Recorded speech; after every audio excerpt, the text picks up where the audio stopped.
but you got a point. Some figures like you had no choice. Girl, I know it's easy to put the blame on me when we haven't been as but just destroyed. Just when you could have just walked away. But of course the fault was mine, thinking that you walk away. Now you don't want to know what's been on my mind. Okay, just take my hand and hold me tight. I will never let you go, girl.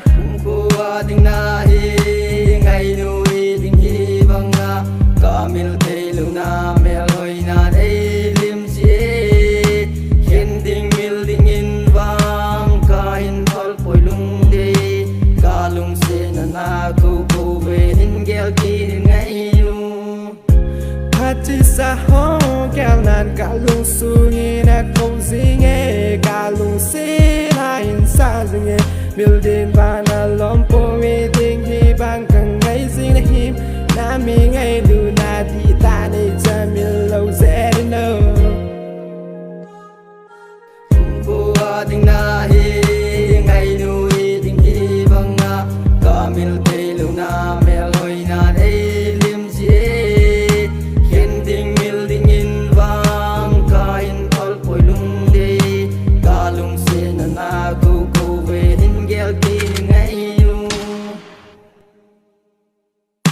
Oh damn, yup, here we go again. Tell me why did your friend always still feel with your man making up last what's real? What pretend I don't even matter, appealing to them. I got us fighting through the fucking selling game. All past the night off, chilling with a friend.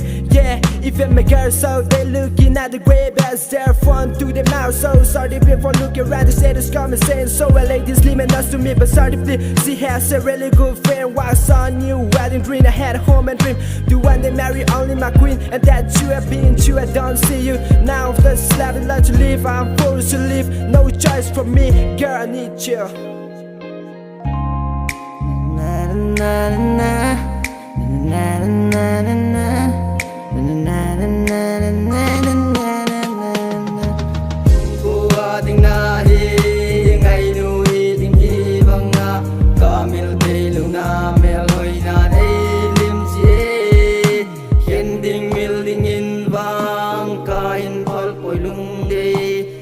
Lung xin na cô về hình gheo kia ngày luôn na na na na na na na na na na na na na na na na na.